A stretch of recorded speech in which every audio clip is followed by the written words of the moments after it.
Eminem had just finished another show where every ticket was sold. He was covered in sweat but feeling amazing after such a great performance. The lights started to get dim, and security began to help people leave while the crew started taking down the stage. Everything seemed normal after a show. It was always a bit crazy, but one thing was different. Mark, who had been Eminem's bodyguard for many years, was just standing still. Eminem didn't really notice at first when he looked over. Mark was a very tall man who normally stayed very alert, always looking around for any problems that might happen. But tonight he was just standing near the edge of the stage with his hands in his pockets, looking down at the floor. His neat suit was all wrinkled today, and his body looked heavy, like he was carrying something much bigger than just being tired from working all night. Eminem grabbed some water and took a big drink while watching Mark from the corner of his eye. Mark wasn't checking his phone or talking to anyone. He was just standing there like he didn't want to leave. This was not normal for him at all. "Yo, Mark, you okay?" Eminem finally asked as he threw his towel onto a box. Mark's head quickly looked up and he made himself smile. "Yeah, all good, boss. Just waiting for all the people to leave." Eminem's eyes got smaller as he looked at Mark. Something wasn't right. Mark never talked in this unclear way. He was always direct and said exactly what he meant, but now he looked like he was hiding something from Eminem. "All right," Eminem said slowly. But in his mind, he made a note to watch Mark carefully. As he walked backstage, he saw Mark again, checking his watch and rubbing his face like he was trying to decide about something important. Eminem had known Mark for so many years. Mark never waited when something needed to be done. He just did it. But this time, this was very different from normal. By the time Eminem got to his dressing room, he couldn't stop thinking about Mark. Mark had been with him through everything. Fights, crazy fans, and all those wild years when things could have gone very wrong at any moment. Mark wasn't just security for him, Mark was like family. So why did it feel like Mark was slowly disappearing, like something was very wrong? Eminem tried to shake off these thoughts, telling himself it was nothing, just another long night of work. But deep in his heart, something told him this wasn't just Mark having a bad day. This was something much bigger and more serious. The next night, Eminem was back performing on stage, going through all his songs perfectly like a well-built machine. The energy was amazing, and the crowd was shouting and cheering as he rapped every word perfectly. From where he stood by the microphone, he could see everyone in the front row, hands reaching toward him, phones flashing to take pictures, faces smiling with joy. It was just another night in his life as a famous rapper. Then something strange caught his attention. Near the edge of the stage, right where the security team stood, there were some coins scattered on the floor. Quarters, dimes, nothing very valuable. Eminem thought maybe a fan dropped them, or maybe threw them trying to get his attention in a weird way. Usually things like that would get swept up or kicked aside and forgotten. But as the last song finished and the lights came up bright, he saw something that made him stop walking suddenly. Mark was picking up those coins from the floor. Eminem blinked hard, making sure he wasn't seeing things wrong. His 6'5" tall bodyguard, who had stopped stalkers and cleared out nightclubs without even sweating, was kneeling down, collecting small coins like they were something he really needed. Eminem watched from behind the microphone stand where he was partly hidden. Mark wasn't just quickly grabbing the coins. He was being very careful and methodical about it. He put them in his pocket like they were important. The whole scene felt wrong to Eminem. It wasn't about the money itself.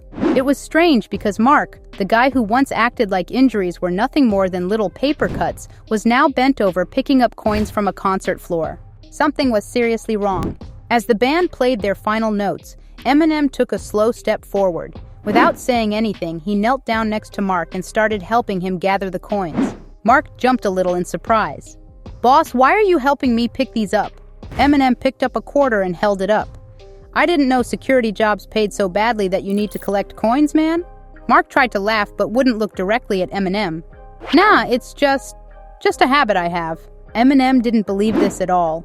He finished picking up the last coin and handed it to Mark, watching as Mark hesitated before putting it in his pocket.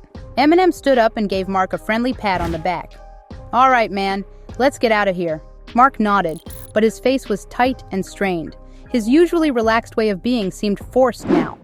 As Eminem walked off the stage, one thing was absolutely clear to him. This wasn't just some habit Mark had. This was about survival, and Eminem was determined to find out why. Backstage was quieter than usual. The crew members were packing up equipment, and you could hear soft voices talking over the sound of the stage lights cooling down. Eminem leaned against a wooden box with his towel hanging over his shoulder, his eyes fixed on Mark. "All right, man," he said with his arms crossed. "Tell me what's going on." Mark was standing near the exit like he wanted to leave quickly, and he frowned. "Tell you what." Eminem made a sound of disbelief. "Come on, you think I didn't see you picking up coins from the stage floor?" He shook his head. "Talk to me. What's happening?" Mark took a deep breath and rubbed his forehead. "It's nothing, boss. Just some debts I'm trying to pay off." Eminem wasn't going to let this go. He stepped closer to Mark, his voice firm but not angry. "Debts? What kind of debts make you pick up quarters like they're $100 bills?" Mark didn't answer right away. He wasn't the type of person who opened up easily. He always handled his own problems and never asked anyone for help. But something about the way Eminem was looking at him made it clear that Eminem wasn't going to walk away without an answer. Finally, Mark sighed deeply. "I lost my apartment a few months ago." Eminem felt like his stomach dropped. "What?" Mark nodded but wouldn't look at Eminem. "I've been sleeping in my car, paying off some hospital bills, helping my sister with her kids. I thought I could just get through it, just a difficult time that would pass." Eminem's jaw got tight. "You've been homeless this whole time?" Eminem had just discovered his bodyguard was homeless, and the next day, he would get the shock of his life. Eminem ran his hand down his face, trying to understand what he'd just heard. Mark had been with him for years, always at his side when things got crazy, the guy who made sure Eminem was always safe. And here Mark was, struggling with serious problems, while Eminem hadn't even noticed anything was wrong. "Why didn't you tell me?" Eminem asked, his voice sharper than he meant it to be. Mark gave a dry laugh. "Come on, man. What was I supposed to say? Hey, boss, can I sleep on your couch?" He shook his head. "I have my pride, Em. I thought I could handle it myself." Eminem was quiet for a second, then said quietly, "Yeah, well, handling it seems to mean picking up loose change off the floor." Mark looked away. Eminem took a deep breath. He wasn't going to let this situation continue. "You're not leaving here tonight without a plan, man. So either you tell me what you need, or I'm going to figure it out for you myself." Mark gave a small smile, but there was sadness behind it. "You're really not going to let this go, are you?" "Not a chance." Mark sighed and shook his head. "All right, boss. Do whatever you think is best." Eminem nodded. Challenge accepted. He sat on the edge of a folding table, arms crossed, eyes focused on Mark. "So what's your plan right now?" Mark let out a laugh without any joy in it, leaning against the wall. "My plan is to keep working, keep saving money, and get myself out of this situation." Eminem frowned. "You mean keep sleeping in your car?" Mark shrugged. "It's only temporary." Eminem made a sound of disbelief. "Man, that's not temporary. That's just trying to survive day by day." He ran his hand over his face, letting out a deep breath. "You've been protecting me for years, taking hits so I don't have to. And you're telling me you'd rather freeze in your car than let me help you?" Mark's jaw got tight. "I don't need charity." Eminem leaned forward. "Who said anything about charity? You think I just want to throw some money at you and think that fixes everything? No way, man. You're family to me, and I take care of my family." Mark shook his head. "I appreciate that, but..." Eminem interrupted him. "No but. You can't be out here picking up coins off the floor like a stranger when you have people who actually care about you." Mark sighed and rubbed his temples. He hated this situation. He hated feeling like a problem that someone needed to fix. Eminem saw Mark's hesitation and made his voice softer.